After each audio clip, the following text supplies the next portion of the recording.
On the pasuk, Vayigdelu hanaorim, the young lads grew up. Esav ish yedei atzayid ish sodeh. Esav was a man that knew how to trap, a man of the field.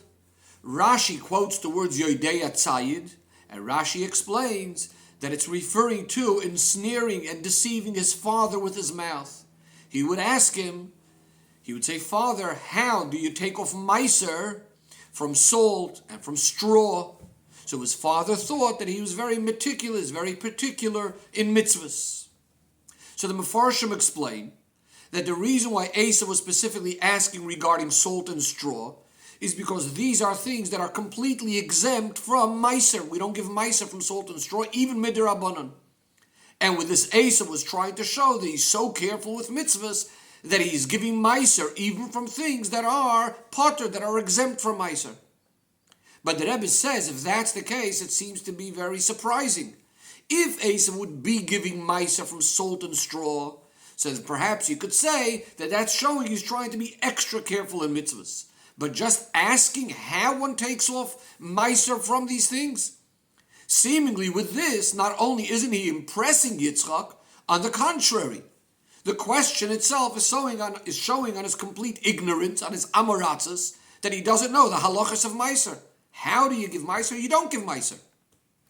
Furthermore, Esav grew up, he was raised in Yitzchak's house for many years, from his youngest childhood, from his youth. So if in fact he's trying to be medaktik b'mitzvahs, if he's trying to be so careful in mitzvahs as he's trying to show to Yitzchak, so certainly he would have been watching Yitzchak and how Yitzchak fulfills mitzvahs. Surely he should have noticed that Yitzchak, in fact, does not give meiser from salt and straw. So how is he trying to impress Yitzchak by asking, how do you give meiser from salt and straw? The question is even greater. The content of what Rashi says over here, how Esav is trying to show Yitzchak how careful he is with mitzvahs, says both in the Tanchuma, in the Medrash Tanchuma, as well as in the Bereshis Rabbah. Now in Tanchuma it says it's slightly different. Esav asked Yitzchak, Mahu shetehei chayev b'meiser. Esav is asking a question. Is it chayev in meiser? Is it obligated to take meiser? In Bereshis Rabbah, it's more similar to the way Rashi says, Heich misaknin milcha, how does one fix salt? In other words, what do we do with salt to correct it? And how do you deal with the straw? Heich misaknin, how do you fix the straw? Which from that expression, it sounds like, as the Mefarshim say, that the fact that salt and straw are obligated in meiser, Esav is sure about it. He has no doubt about it. He's only asking, Heich ma'aser, and how do you take off meiser from salt and straw? Again, in the first Medrash, in the Medrash Tanchuma, the question was, is it chayiv in meiser? So what it ends up coming out of this is that Rashi is choosing the version that number one is making Esav's ignorance, Esav Amaratzis, even greater, because it sounds like he's sure that you take off meiser from salt and straw. And again, number two, that he didn't notice that Yitzchak does not take off meiser from salt and straw. Another question, says the Rebbe. How does it even make sense to say the words, Heich ma'aser, and how do you take off meiser? Everyone knows the simple translation of meiser means a tenth, 10%. So what exactly is the question? Heich ma'aser, and how do you take off meiser, 10%, from salt and straw? You take off 10%. Going back to comparing Rashi to the original sources, in the Medrash, you could say that his question was, what does the Medrash say? The Medrash said, Heich mesaknin milcha and tivna.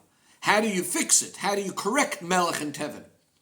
And that would answer both this question, as well as the previous question as well of, don't you even know that you don't take off meiser? So the Rebbe says like this, surely Esav, according to the Medrash, would be able to say that surely Esav would know that you don't take off meiser from salt and straw.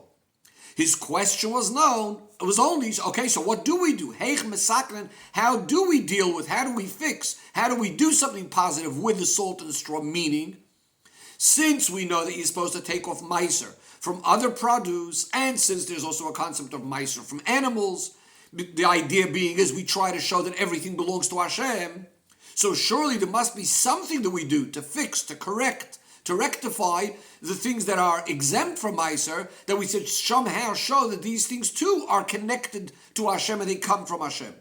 And that's what Esav would be asking. How do we do it? What do we do with salt and straw? Heich mesaknin, what kind of tikkun do we make with these things since we don't have the mitzvah of meiser? And therefore, there's no problem with the question of heich ma'asrin, how do you take off meiser, according to this version, because in fact he didn't ask how do you take off meiser. He asked heich mesaknin, how do you fix it? If not meiser, what do we do with it? So now we go back to Rashi, so the question becomes even more. Why is Rashi changing from the words of the Medrash, and instead of saying heich mesaknin, he says heich ma'asrin, which just makes the question bigger? Says the Rebbe, we can explain it as follows. We discussed already a number of times that Rashi is coming to explain the simple meaning of the psukim. Loi basi elo lepshutei shel mikra, I'm here to explain the simple meaning of the pasuk, even if it's not necessarily in accordance with the Chelek halacha shebetoira. Applying that in this case. When Esav asked, Heich ma'asrin es hamelech, how do we take off meiser from salt and straw? According to Rashi, is nothing to do with the mitzvah of meiser that we take off from produce that's after Matan Torah, the way we have it afterwards. Rather, it's referring to the mitzvah of meiser, how it was done back then, according to Pshut Shel Mikra. What are we referring to? Earlier on in Parshas Lech Lecha, the Torah relates that after Avram was victorious in the war over the four kings, the pasuk says, Malki Tzedek, the king of Shalem, came out to greet him. Malki Tzedek is a kohen, and the pasuk says, Vayitin loy meiser mikoil. Rashi explains that Avram gave meiser mikoil from everything that he had. He gave to Malki Tzedek because Malki Tzedek was a kohen. So what we see over here is number one, Avram is giving meiser to Malki Tzedek that was a kohen, and number two, he's giving mikol asher loy from everything that he has. What does it mean from everything that he has? Mefarshim explain. What's Rashi trying to say with this?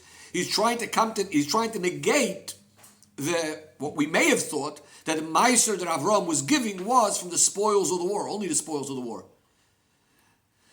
which is discussed in the pasuk separately. The pasuk immediately says that Avram said that he's not going to take anything from the king of Zdoim, not even a thread, etc. I'm not going to take anything of yours. So he's not taking any of the spoils of the war, so that's why Rashi is saying that what he's giving to Malki Tzedek is mikol asher loy, from everything that he has. What do we see from here?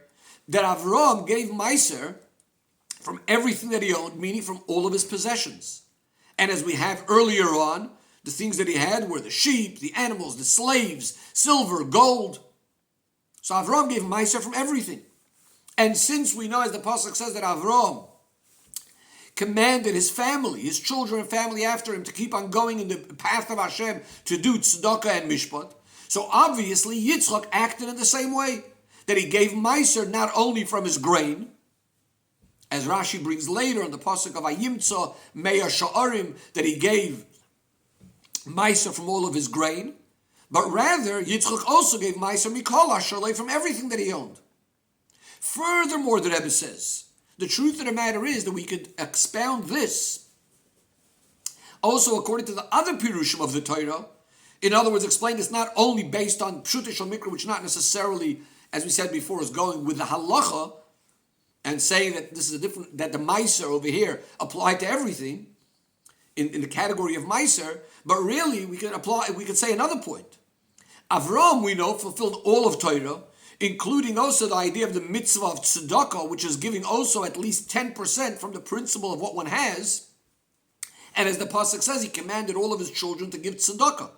So therefore, at least in this category of meiser, he's giving of everything. Says the Rebbe, so based on this, we can now understand simply what Esav means, at least in trying to impress his father, when he says, how does one give meiser from salt and straw? We asked before, seemingly you don't give meiser from salt and straw, but no. We're saying Yitzchak did give Meiser from salt and straw, because he gave Meiser from everything he had. So Esav's question is only, Heich ma'asrin, how does one give Meiser, as we'll soon explain what that means. In order to understand this, says the Rebbe, the common denominator between salt and straw, and in what way they are different to other things, is that these things themselves have very, very little value on their own.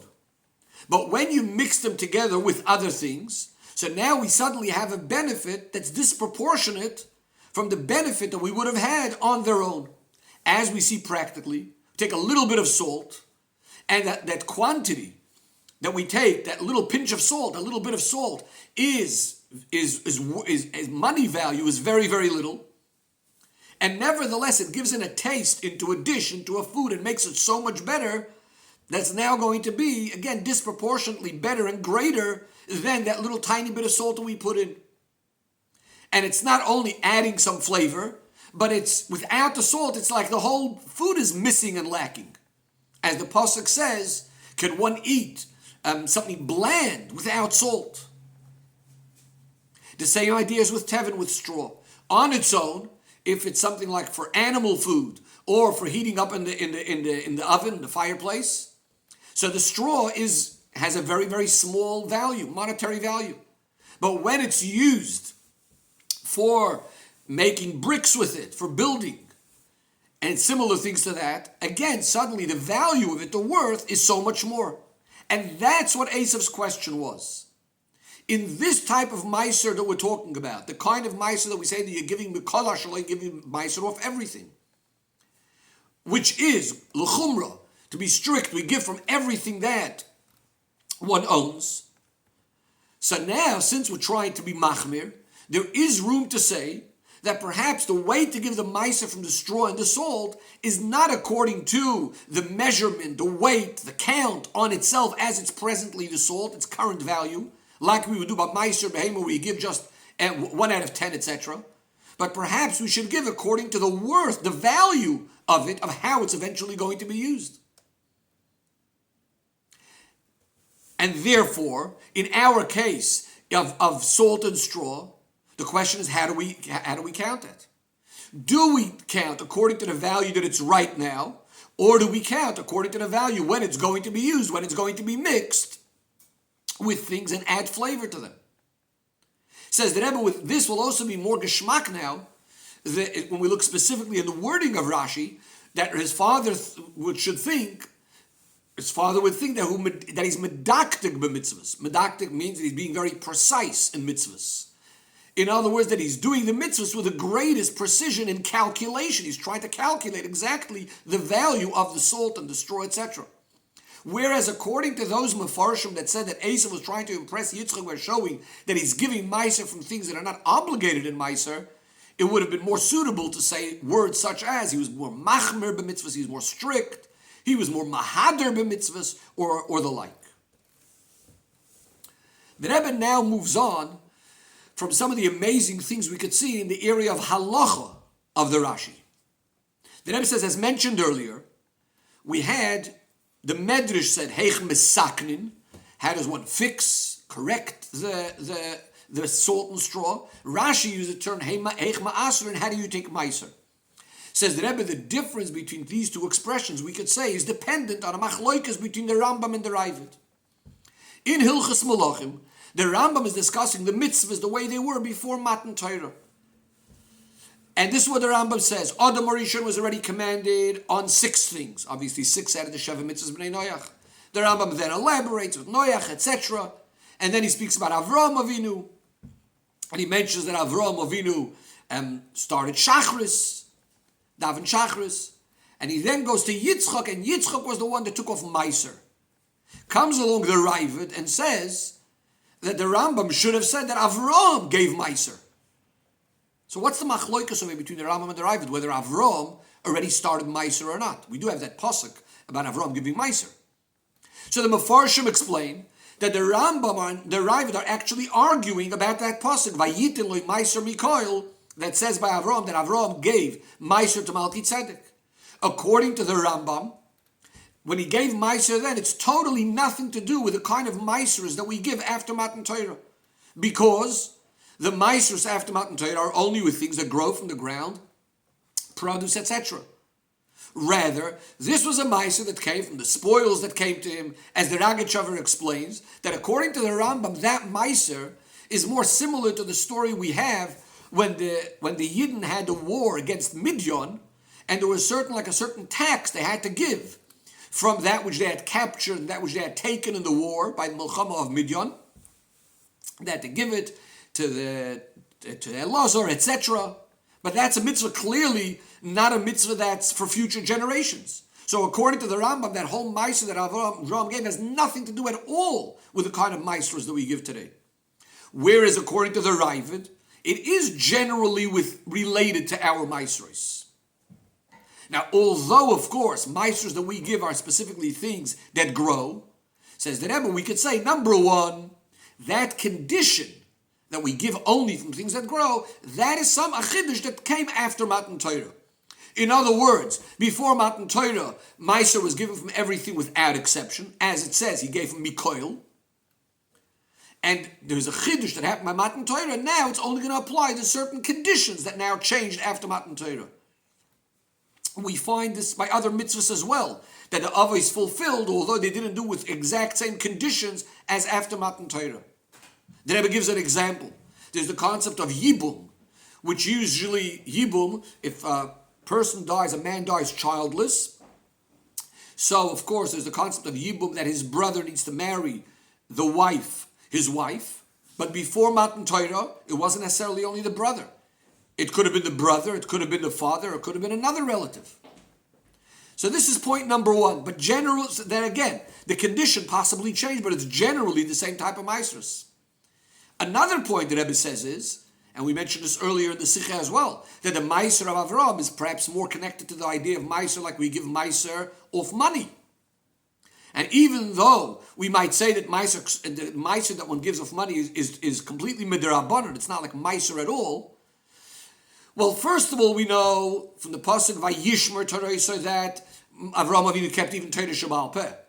But besides for that, even that's in some way still connected to the concept of maaser. That's why the Sifri actually learns out the idea of giving maaser from money from the pasuk Aser to Aser, which speaks about giving from that which grows in the field. And therefore, the mitzvah of maaser is still, in other words, even if it's giving maaser from everything else, it's still connected to the general idea of maaser. And therefore, back to the Ravid, we could say that the concept of maaser already started with Avraham. So again, to summarize, according to Rambam, the maaser that Avraham would have given is really nothing to do with maaser at all that we give today. According to the Ravid, it would be related to the maaser that we give. Says the Rebbe, based on this, we could say this is also the argument or the difference between the Medrash and what Rashi is saying is dependent on this argument. According to the Medrash, Avraham's giving maaser was nothing to do with the mitzvah of maaser. And since the mitzvah of maaser is from things that grow in the ground, so therefore the Medrash couldn't have said that Esav asked, how do you give maaser from salt? Because you don't give maaser from salt. And that's why Mendel, according to the Medrash, he just asked, Heich misaknin, how do we fix, how do we correct, how do we rectify the salt and the straw? Whereas Rashi is learning that Vayitel maaser, we call similar to the Ravid, that says this is part of the same idea of maaser, and since the maaser was given from everything back then before Matan Torah, so therefore it makes 100% sense to say, Heich ma'asrin es hamelech v'sateven, how do we give the maaser of the salt and the straw? The Rebbe now moves into the chassidus of the Rashi, what the Rebbe calls Yena Shal Torah, the wine of Torah within the Rashi.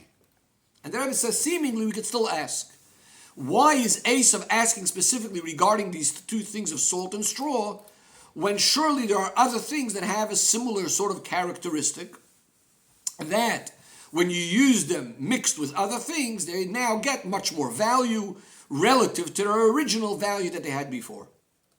Says the Rebbe, so the Biur Panimi, the inner explanation for this is, the Alter Rebbe asks a question in Torah. Yitzchak knew about Esav that Ein Shem Shamayim Shagar Befiv, he doesn't use Hashem's name. That's why he was wondering when Yaakov said that Hashem helped me catch something quickly, etc. So Yitzchak was immediately wondering, who is this person? So if Yitzchak knew that Esav is not a person that just mentions Hashem's name, how is it really possible that Esav was deceiving him with these kind of questions of how do you take Meiser off the straw? That's the Alter Rebbe's question.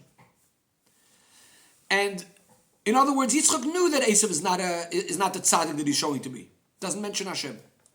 The Alter Rebbe answers that there is Esav the way he is down here, below in this world, and the Esav down here, yes, he doesn't mention Hashem's name, but there's also Esav the way he is in his shoirish, up in his root, or the Rebbe also uses the words over here based on the Alter Rebbe that there is what we call the Pnimius, in other words, that life force that's right now in Esav, but there's also the shoirish, the root, which is encompassing or surrounding or shining from above over Esav. Now that level, the shoirish of Esav, is actually in a very, very high level of Kedusha. The Rebbe quotes a Targum Yonason which the Alter Rebbe brings. Reisha de Esav, the head of Esav, was beitfui de Yitzchak, literally translated as the head of Esav was in the bosom of Yitzchak.